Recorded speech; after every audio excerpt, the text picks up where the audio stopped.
whether their first return will be considered a first return or only in respect of those people who have filed a new application for them. It seems that it basically is a provision for those people who have filed a new application. What it means is that the person needs to file the details of the outward supply from the date on which he becomes liable to tax. But look at the other provision, inward supply shall be from the date of registration. Now, because I believe that there won't be any timing difference, because the registration generally would be given to you on a real-time basis, this situation would not arise, because perhaps the date on which he becomes liable to pay the tax, you are making a registration within a period of 30 days, you will be giving a registration with effect from the earlier date, and the date of registration will also be almost the same date. So therefore there would not be any problem, but otherwise these wordings are little bit disconnected from each other. Final return to be filed by the persons applying for the cancellation of a registration. It should be filed before or later of the following events, that is 3 months from the date of cancellation or the date of cancellation order. This I have already explained some time away. Matching we have already seen. Annual return under section 30. It has to be filed by every person other than ISD, composition dealer, or the person who is a deductor under section 37, or a casual taxable person or a non-tax casual. So these people are not required to file an annual return. All other are required to file an annual return. When this annual return is required to be filed, the annual return is required to be filed within a period of, I think, by 31st of December. That is the due date for filing of the annual return. Along with the annual return, you need to file the audited accounts as well as the reconciliation statement. Reconciliation statement as to what is the supply that you have shown in your return and what is the supply that you have shown in your finance, in your books of accounts. Yes, sir. That return which we have spoken about supplies, there were a lot of things like debit note, credit note, yes, and returns also. So there will be a separate code for all those things, or separate coding for all those things? So separate coding would be required, could be there, but that would be only for the administrative purposes. No, because then reconciliation will become a big headache. So that is what I am saying. Exactly how this reconciliation would happen, that is a problem that we chartered accountants need to face. But the law says that you need to have a reconciliation of whatever supply you are made. Because today also in one way or the other we are doing the reconciliation, even if there is no coding. Because people are asking, the administrative department are asking, even if you have shown advance in the asset side, even if you have shown that advance in your return, still people are saying you reconcile your income with your advance. So that situation is still there. There is a levy of late fee under section 33. If the defaulter pays, as I said, section 31 requires that particular notices to be issued. There is a penalty of 100 per day subject to maximum 5,000 in case there is a default. That is a penalty under 25, 26, 27 or 31. There is another penalty under section 30 for annual return. That is 100 per day subject to maximum of 1/4% of the aggregate turnover. So this is so far as the returns. I will not take much time for the payment. Only couple of things, that the payment made towards interest, liability, fees or other would be credited to the electronic cash ledger. Input tax credit, for that particular purpose, the electronic credit ledger would be maintained. So we have got electronic cash ledger for cash payment, electronic credit ledger for credit payment.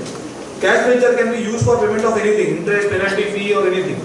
Credit ledger can be used only for the purpose of payment of taxes, not for the purpose of payment of interest or penalty or fee. Then Gupta ji have already told you that IGST credit you can use against IGST, CGST and SGST. CGST credit can be used against CGST as well as IGST, and SGST credit can be used against SGST or IGST. So basically it is an IGST credit which can be used interchangeable. The credit of CGST against SGST is not permissible. Then what is most important is the payment is that the concept of unjust enrichment is deemed.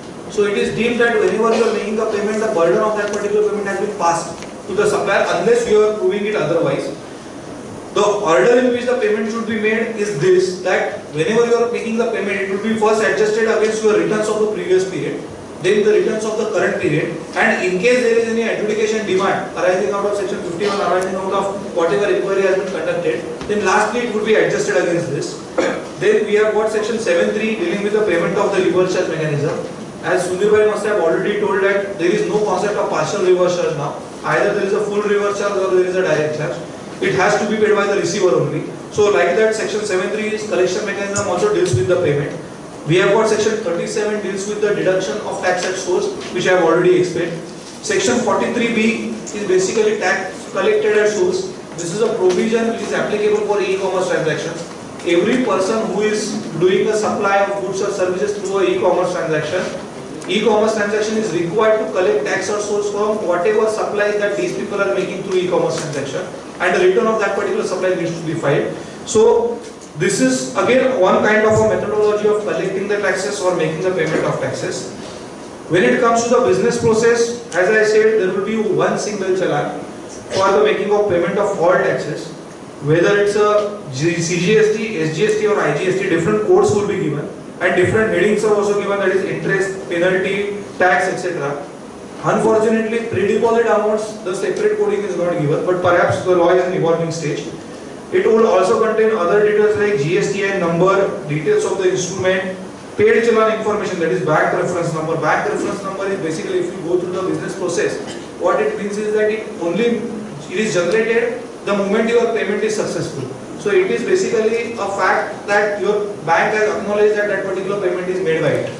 Then challan identification number is there. Challan identification is the final number which is generated by RBI. It is basically a combination of your CPIN plus, that is a common portal identification number which is generated the moment you make the payment. At that point of time, that common portal identification number is generated. It is a 14-digit code. First 4 digit is DDYY and then there is one unique number.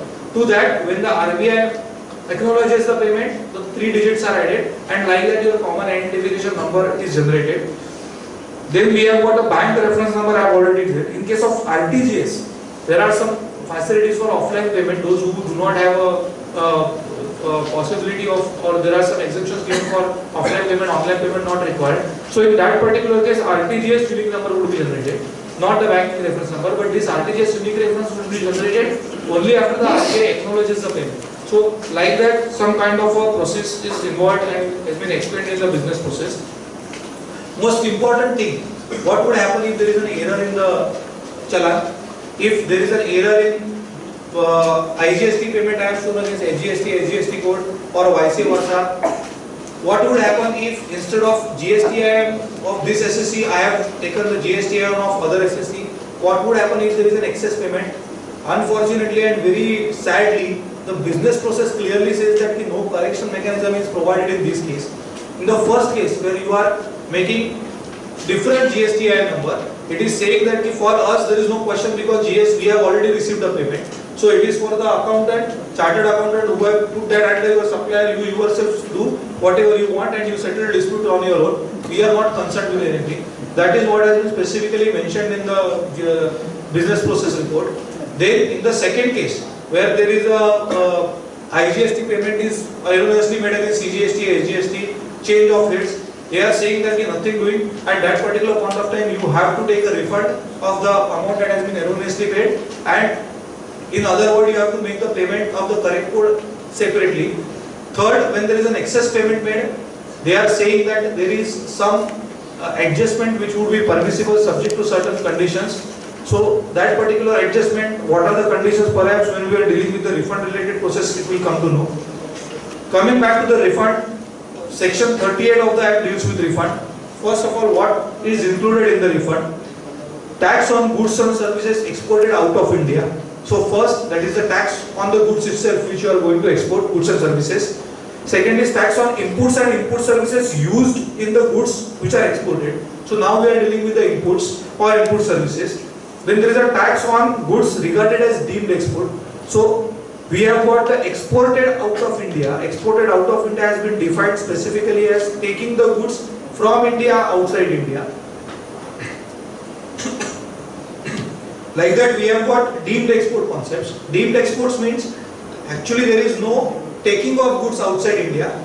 The payment may or may not be received in a foreign exchange, but because of certain foreign trade policies, that particular export is treated as a deemed export.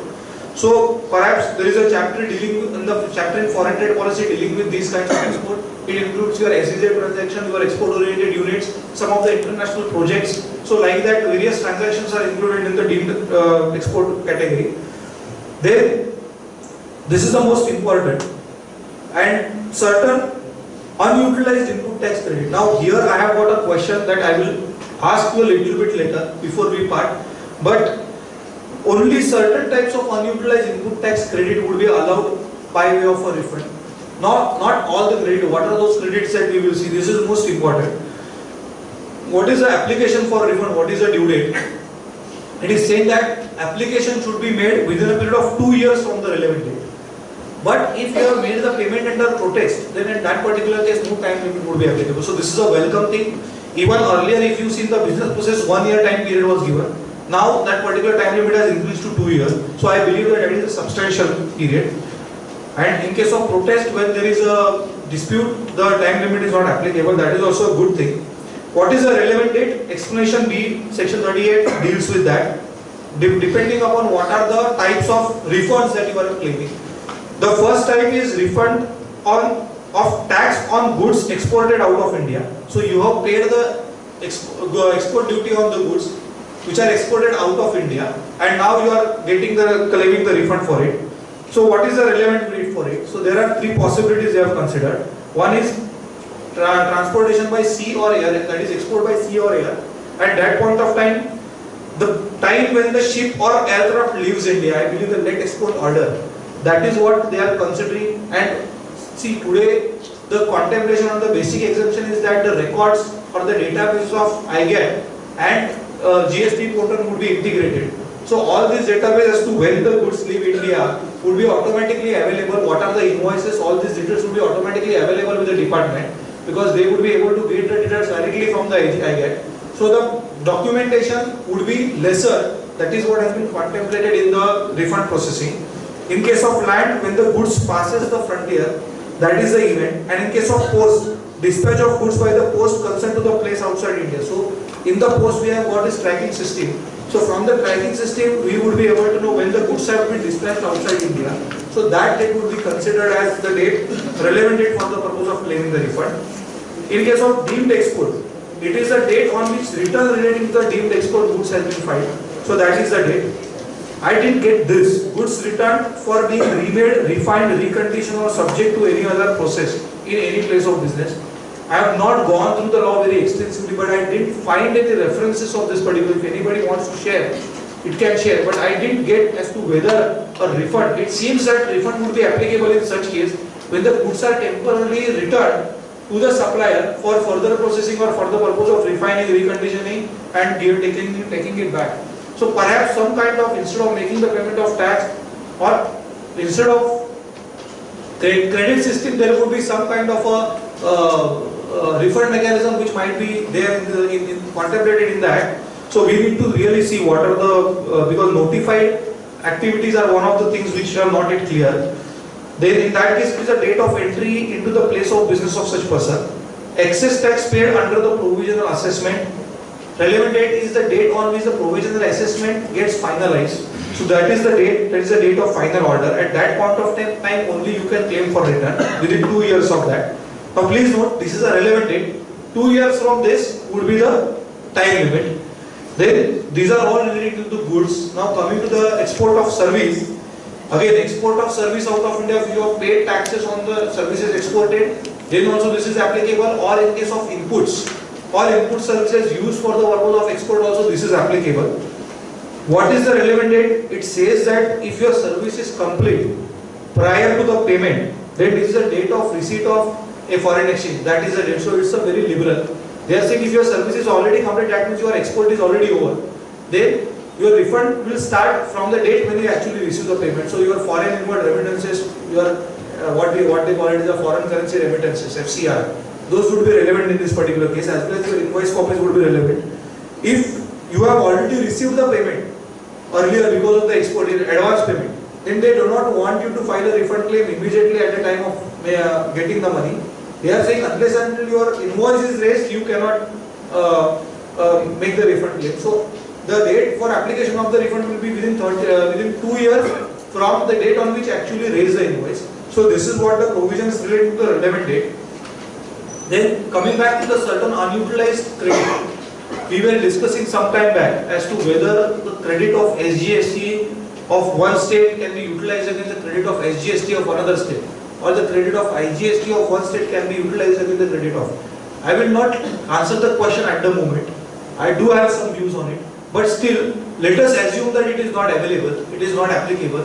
Then whether that accumulation credit would be available to me, if you look at the business process, which was in public domain some 1 year back, and the law today, they are very clear that we don't want to give you the taxes accumulated on inputs and capital goods.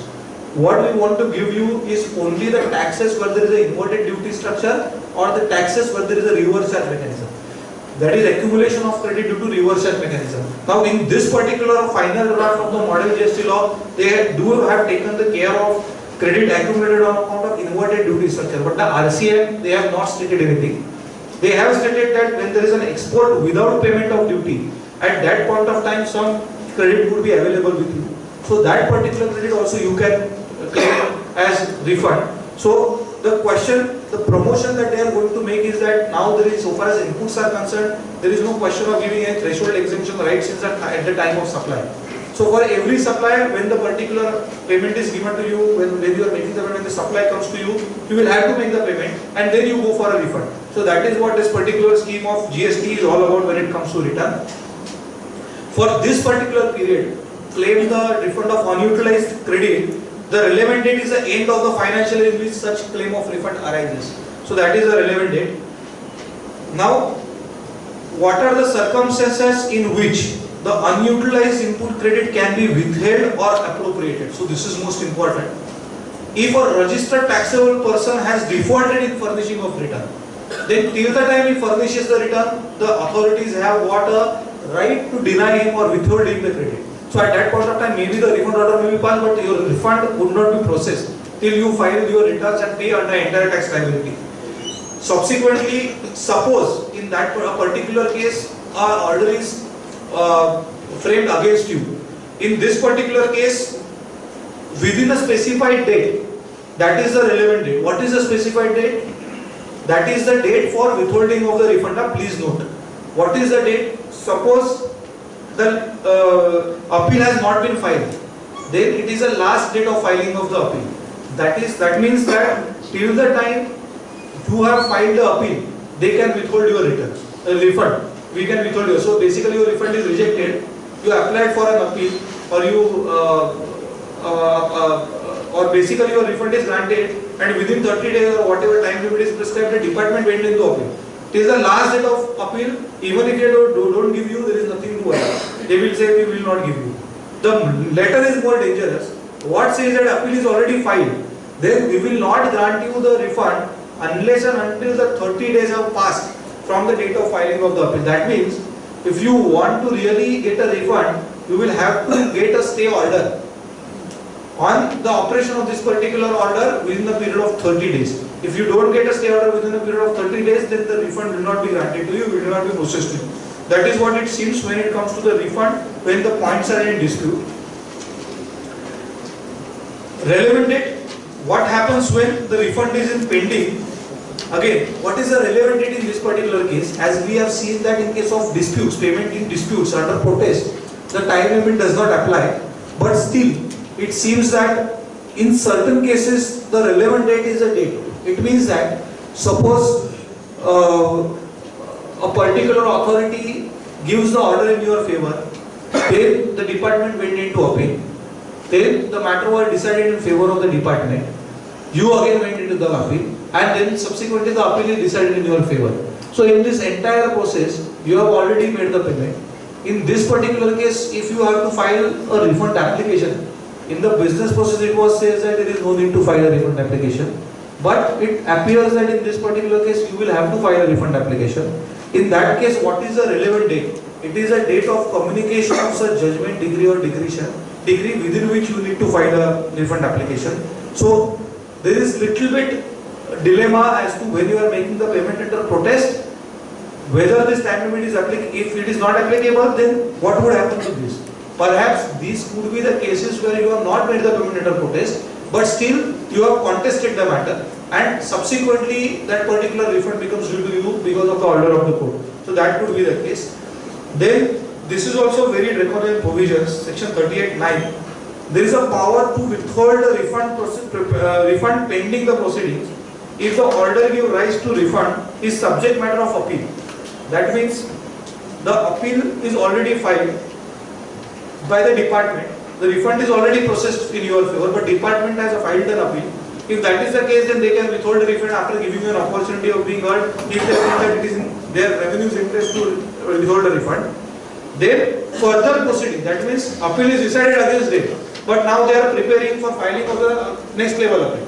So that is a further proceeding. Even that in that particular proceeding, they will not allow you the refund. Then where the proceeding under the Act is proceeding, any proceeding under the Act relating to the subject matter is proceeding, they will not give you the refund. Or the commissioner is of the opinion that the grant of such refund is likely to adverse the revenue. So in all these three cases, either appeal is pending or appeal is decided but department is preparing or any other proceeding going on. If they feel that the interest of the revenue is adversely affected, you will not get a refund. They have got a power to give, after giving an opportunity of being to file a to deny the refund. Obviously, wherever they are withholding the refund, you will be entitled to the interest. Say maybe at a rate of 6%, from which date that we will see. What it basically means that for any refund application, there is a provision for interest also. Every refund application needs to be prescribed, you have to file it within the prescribed time limit. If the proper officer does not issue the order within a period of 90 days from the date of completion containing in that particular case, subsequently if the refund becomes due, the interest becomes applicable. Interest for delayed refunds becomes applicable. What are the documents you need to accompany with the refund is the documentary evidences to justify your claim of refund. Then you also have to establish an evidence that tax and interest has been paid. Now this is important. They are saying tax and interest has been paid or was collected from him. So the question as to was collected from him means what? Either it is a case where forcefully it has been collected from him, or it could be the case where the recipient has paid that particular tax. So it basically gives me a feeling that even the recipient himself can go to the authority and claim the refund. There are also certain instances in the Act which says that this kind of thing can happen. Like we have got section 52(11) which says that if any person has collected any amount by representing it as a tax on a non-taxable activity, then the recipient itself can approach to the authority saying that on this particular activity the tax was not there, so you give me the refund. If they do not approach, then that particular refund will be credited to the fund, that is a welfare fund. Otherwise, if the recipient himself goes, then he would be entertained and he would be having the locus standi to fight for that particular refund. Second incidence is when in case of an export, if the IGST payment is made and the instances of that IGST has been passed on to the receiver of that particular goods or service, then the receiver of the goods and service can also directly go and file a refund claim. So that kind of procedure is also somewhere mentioned in the business process. So even the recipient can go and directly go for a refund application. What is relevant is that the proof that the incidence of tax has not been passed on the other party should be given. If the refund claim is less than 5 lakh, then the self-declaration based on whatever your document is relevant is sufficient. But if it is for more than 5 lakh, then you need to justify your claim that there is no incidence of tax which has been passed. Because as I have said, in the payment section itself, there is a deeming fiction that once the payment is made, incidence of tax is deemed to have been passed. So you have to prove it sufficient. The burden lies on you. Now, as I said, there are two types of refunds. Order one is a refund order 38(4), that is a final refund order which needs to be issued within 90 days. Other than that, there is a procedure given in certain cases for certain specific purpose under 38(4)(a), which is a provisional refund order. This is basically to eliminate a hardship to expedite the refund process. What they have suggested is that subject to certain condition, the refund can be granted to you up to 80% immediately, and remaining 20% refund can be granted to you after due processing. So that is what this particular provision related to the provisional refund says. Now, ordinary 38(4) refunds are required to be, or any refund order is required to be, whatever refund is required to be credited to the fund. But in these cases which are mentioned in 38(6), the refund can be given to the applicant himself. What are the cases? The tax and interest, if any, or any other amount paid by the applicant, if he has not passed on the incidence of such tax on the other party, then the recipient is entitled to that particular refund. Then refund of goods and services exported out of India. Unfortunately, under 38(6), the deemed exports have not been included. So there is a little bit of a drafting error. Inputs used in the goods and services exported out of India.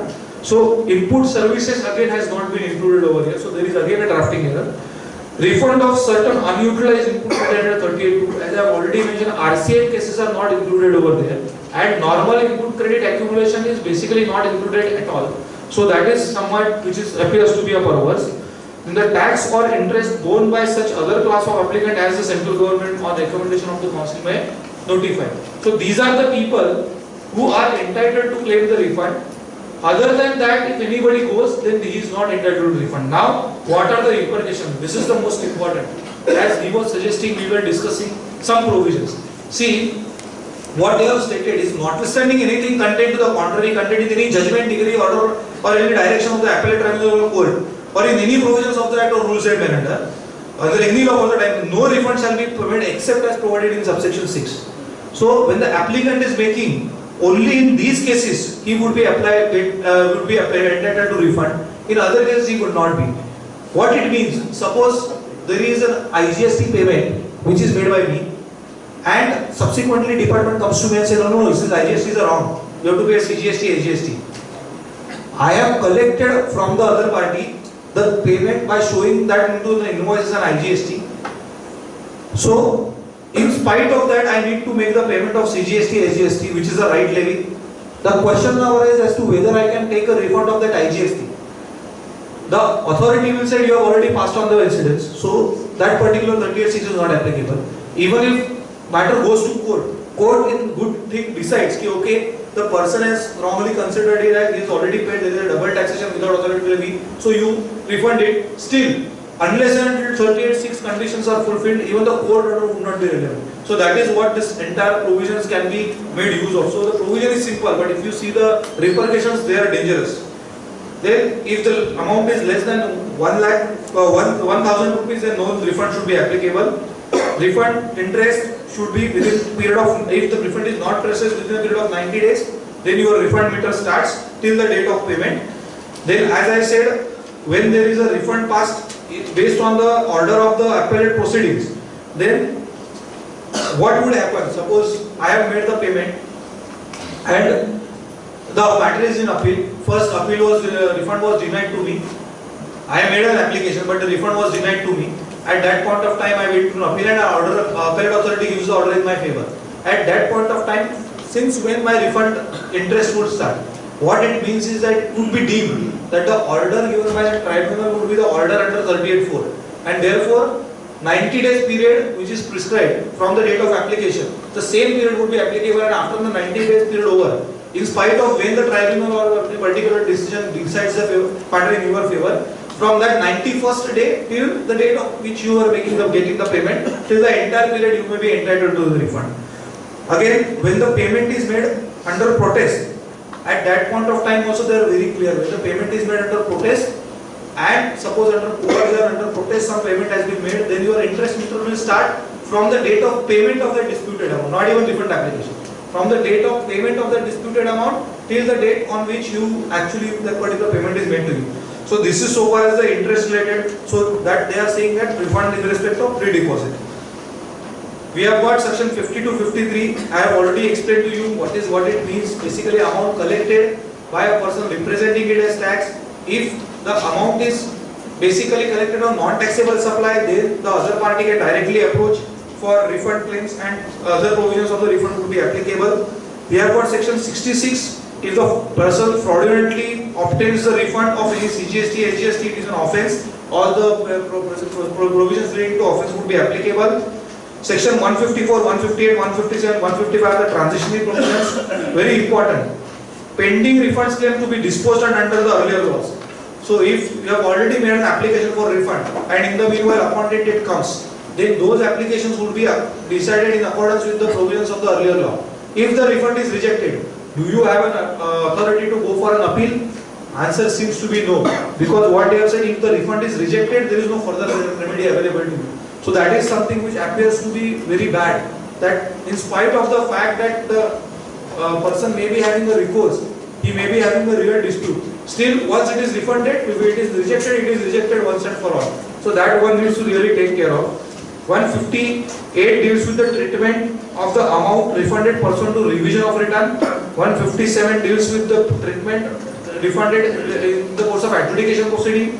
155 deals with the claim of same-VAT credit under appeal, revision, review or reference. In all these cases, they have said if the refund becomes due to you, then that particular amount will be paid to you in cash. You may have to apply for a refund application. Their business process and little bit of a difference is there. But in my opinion, if it is under protest, also it is advisable to go for an application in that particular case. The time limit would not be applicable. On the basis of that refund application, you would be entitled to refund, but adjustment of ITC credit would not be available. Section 35(6). Now this is the last point, which I will keep little bit pending. Maybe after documents and accounts, I'll take more 5 minutes to conclude this particular matter. Then perhaps the last point we can deal with before parting. Section 260 defines invoice. Invoice means an invoice which is referred in section 23. Section 23 defines two types of invoices, that is tax invoice or a bill. Tax invoice is a normal case and bill in case of the composition scheme. Because in case of composition scheme, you are not allowed to pass on the credit. So they have used the terminology bill. Section 23(8) says that amount of tax is required to be indicated as a sale price of that particular goods or supply that you are making. Section 24 deals with credit note, that is when there is an excess payment, or a debit note when there is a less payment. The credit note and debit note can be issued not only in respect of the taxable value but also in respect of the tax amount. So that is the most important. 42 deals with the accounts and records, and 43 deals with the period up to which you have to preserve the records. Coming to section 23, as I said, every taxable person shall issue a taxable invoice. Particulars may be prescribed but broadly, description of supply, quantity, value, tax charge thereon. If you have applied for a new registration, now this is little bit surprising that for new registration, as I said sometime before, that they have made a provision that suppose you are you become eligible or you become required, mandated for the registration because of the prescribed limit, you make an application. Till that particular time you have issued the invoice, you have not got the registration. At that particular point of time, the law allows you to issue a supplementary invoice. So your first invoice may not be including the tax amount because you are not more registered. Subsequently, after you become a registered, from the time you become a registered, effective date of registration till the issuance of the certificate of registration, you can collect the tax by issuing the supplementary invoices subsequently. So that is what it means. Then, as I said, only tax invoice includes the invoices issued by ISD under section 17 for distribution of the credit, as well as supplementary, as well as issue of revised invoices. So there is a concept of revised invoices. It is not clear whether the revised invoices is applicable only in respect of the new registration, this specific transitional case, but supplementary invoice is still there. So I believe that that particular recourse can be taken to. Section 23A, as I said, the tax should be shown prominently, which will form the part of the price of the supply. Now friends, there was a little bit of confusion when I read it. How can a tax become a part of the price of the supply? But there is nothing wrong in it. If we refer to the definition of a consideration, which is directly linked to the price, it does not say that the tax should not be included. So the consideration includes tax.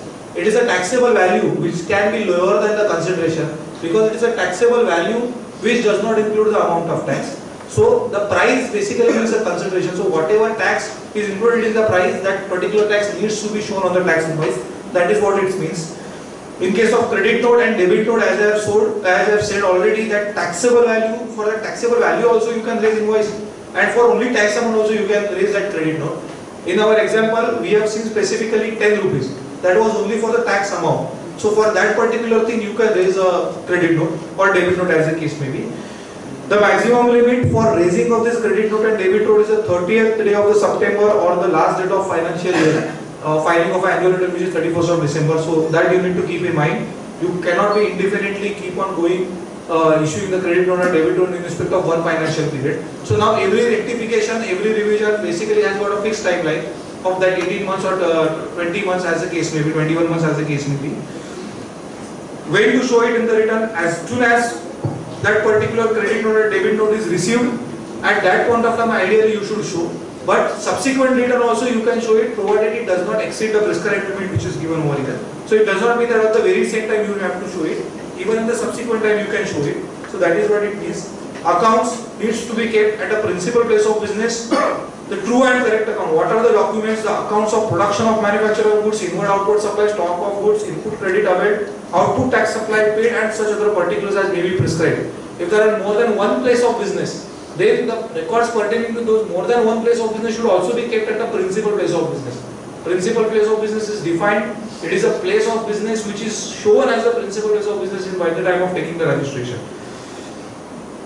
The record can be kept in the electronic form. Then in some cases, other than additional records can also be notified taxable, additional documents or records can also be prescribed. In some cases, where it is not possible to maintain the record, commissioner can realize the condition for the given reasons given in writing, and he can ask you to maintain different types of records or accounts. Audit provisions contained in section 42. If it exceeds the prescribed limit, you need to get your accounts audited from a chartered accountant or cost accountant. Chartered accountant does not mean any chartered accountant, it has to be a practicing chartered accountant. I think this is a significant deviation, so that one needs to keep it in mind. Along with the audited statement, as we know, annual return, it's the same provision, reconciliation statement needs to be filed, and other particulars which may be prescribed need to also be to be filed. Preservation of accounts should be for a period of 60 months in normal circumstances, that is generally up to a period of 5 years from the last date of filing of the annual return. So 6 months plus 60 months, so 66 months is something, or I would say 12 months plus 60 months, so effectively it is 72 months that you need to preserve those accounts. But at the same time, if a particular matter is in dispute, then either the 72 or 60 months period or 1 year from the date on which that particular order is served, at least at that particular point you need to keep that particular, whichever is that your account. This was the last slide. With your permission, it will take 1 minute, and one important aspect I wanted to discuss is what would happen if, as we see that there are some credits of CGST, IGST, if we refer to 35, section 35 or section 7, which is the payment in case of CGST or IGST, what they are saying is the balance in the cash or credit ledger after payment of tax, interest, penalty, fee or any other amount payable under the any law may be refunded in accordance with the provisions of 38. So the accumulated credit may be refunded in accordance with the provisions of section 38. If we go to section 38, it means that provided that no refund of unutilized input tax credit shall be allowed in cases other than exports and so on. So the question that comes to my mind is how to read the phrase in accordance with.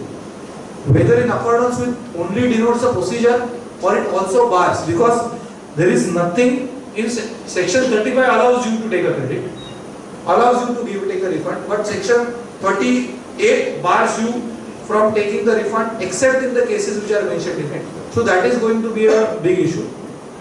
One last aspect about what would happen if CGST credit can be, CGST Rajasthan can be credit against CGST. I think Gupta ji have already expressed his view.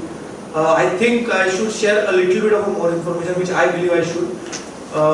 Basically friends, my personal view is that anything which does not go into the consolidated fund of India or the consolidated of state, in those cases the credit would be given irrespective of which state it belongs to.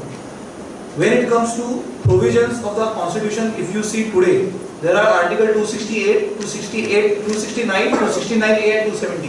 These are the 4 articles which deals with the distribution of the taxes. These items never go to the consolidated fund of India or consolidated fund of state. They are either assigned or distributed to the states either in the vertical manner or horizontal manner.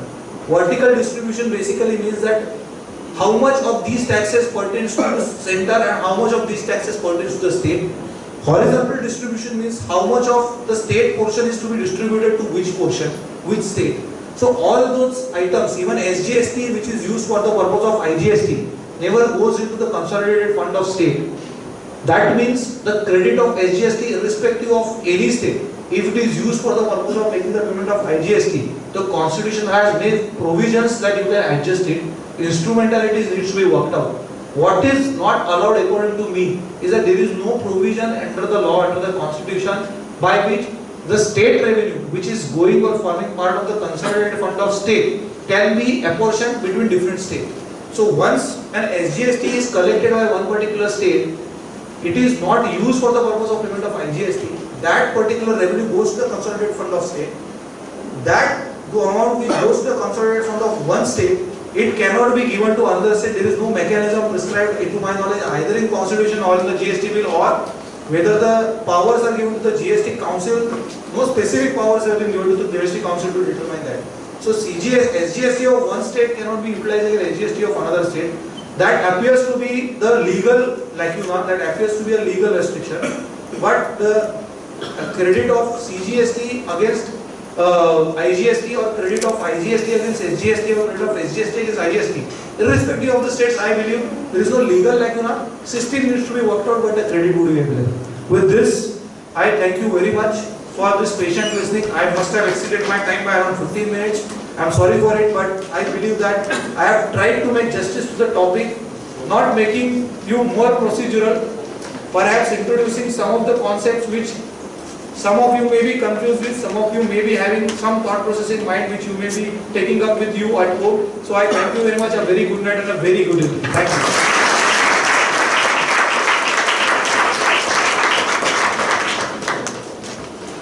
Friends, you will all agree that this young dynamic person has taken us through the draft provisions of procedures in a very lively manner, with all the nitty-gritties which he can point out, and in the league of all the veterans, he has made himself stand out, and that's why I would request all of you to please put your hands together, give it a